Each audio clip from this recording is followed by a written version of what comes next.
Konnichiwa, hello, नमस्कार सगळ्यांना. कसे आहात तुम्ही? मजेत ना? हे आहे आपलं Marathi YouTube channel bucket list, ज्यामध्ये तुमचं खूप खूप स्वागत आहे. पण त्याआधी जर तुम्ही कोणी नवीन असेल माझ्या चॅनलवर तर प्लीज प्लीज प्लीज माझ्या चॅनलला सबस्क्राईब करा.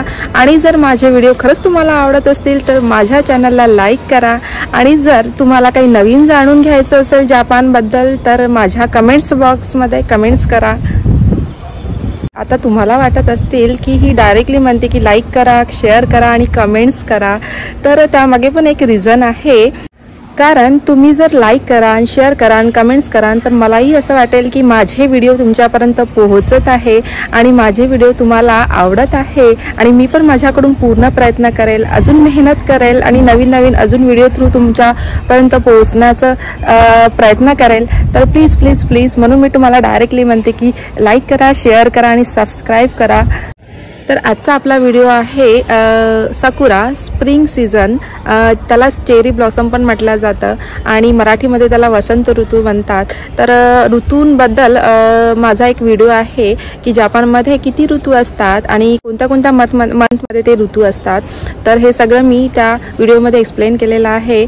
तर तुम्ही माझ्या यूट्यूब चॅनलवर जाऊन तो व्हिडिओ तुम्ही बघू शकता.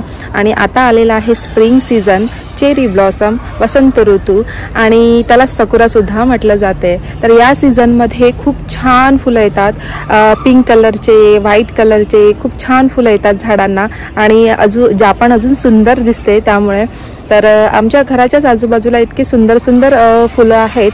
आणि विशेष म्हणजे इथल्या फुलांना हात सुद्धा लावता येत नाही कारण ते अलाउड नसते. सकुरा, ऑटम हे सगळे आम्हाला इथेच बघायला मिळतं.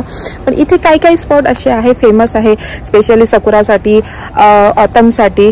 तर तिथे एकदा तरी जायला पाहिजे मला असं वाटते. आम्हाला 5 वर्ष झाली, ते 2 वर्ष आम्ही तिथे गेलेलो होतो आणि सगळीकडे सारखंच असतं. बट या सीझनमध्ये खरंच जापान खूप सुंदर दिसतं. जे टुरिस्ट लोक असतात या महिन्यामध्ये या सीझनमध्ये जास्त येतात.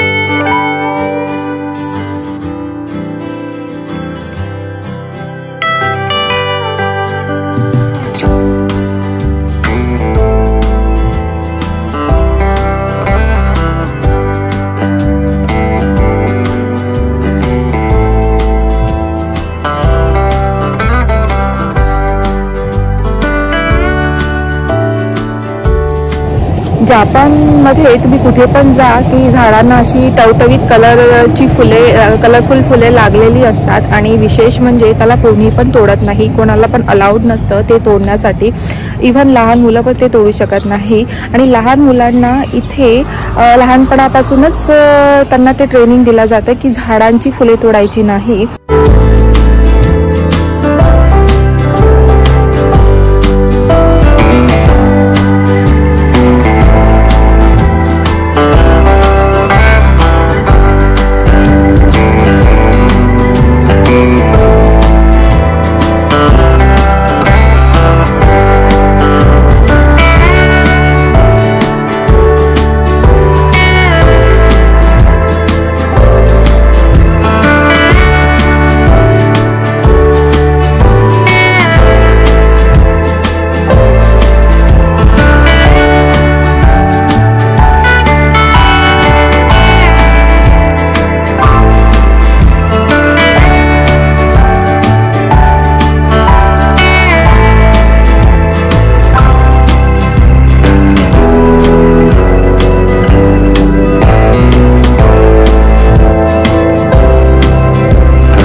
तर अशा प्रकारे इथला सकुरा असतो. या सीझनमध्ये सगळीकडे झाडांना फुले लागलेली असतात आणि त्यामुळे अजून खूप सुंदर दिसते. आता झाडांना जी फुले लागलेली आहे तर त्याची पाने गळायला लागलेली आहे आणि त्यामुळे जे जापनीज लोक असते तर ते आता ओहानामी करण्यात त्यांना इंटरेस्ट असतो। यावेळेस जेव्हा पानांची गळती सुरू व्हायला लागते, ओहानामी म्हणजे जे जापनीज लोक आहे ते आपल्या फ्रेंड्ससोबत किंवा फॅमिलीसोबत फूड एन्जॉय करतात या झाडांखाली बसून किंवा कुठे ट्रिपला जातात, तर हे त्यांचं ओहानामी कल्चर असतं। तुम्हाला हे जे जापनीज कपल दिसत आहे तर ते पण ओहानामी करत आहे, म्हणजे फूड एन्जॉय करत आहे झाडांखाली बसून, कारण इथे आजूबाजूला सकुरांची फुले लागलेली आहे।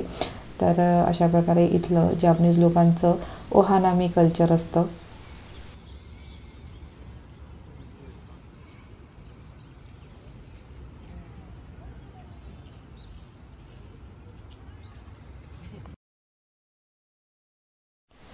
तर हा जो परिसर आहे तो अगदी जवळ आहे आमच्या घरापासनं, म्हणजे आमची जी बिल्डिंग आहे तर अगदी वॉकिंग डिस्टन्सवर इथनं आहे आणि आजूबाजूचा हा परिसर आहे। तर अशा प्रकारे बघा, सगळी झाडे तुम्हाला पांढरी झालेली दिसतील, काही पिंक झालेली दिसतील। तर हा सीझन थोडा ड्युरेशन खूप कमी असतो, बट खूप छान वातावरण असतं आणि खूप छान व्ह्यू असतो आणि लगेच काही दिवसांनी उन्हाळा लागेल परत।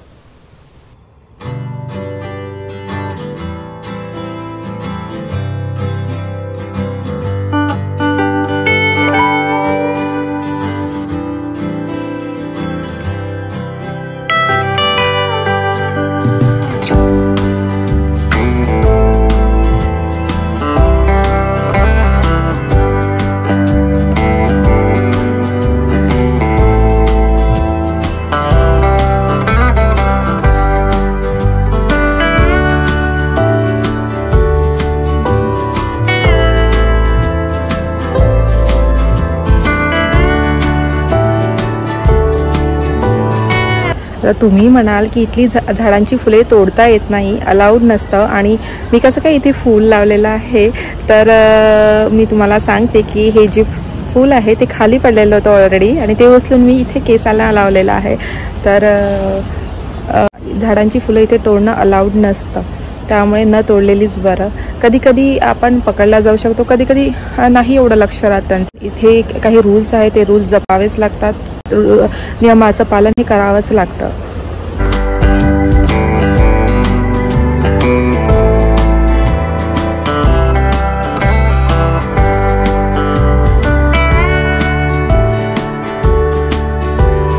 आजचा ब्लॉग माझा आवडला ना तुम्हा सगळ्यांना, प्लीज प्लीज प्लीज मला सांगा, माझ्या कमेंट्स बॉक्समध्ये कमेंट्स करा आणि असाच एक छान व्हिडिओ घेऊन, एक वेगळा विषय घेऊन भेटूया पुढच्या ब्लॉगमध्ये। तोपर्यंत टाटा, बाय बाय, सायोनारा।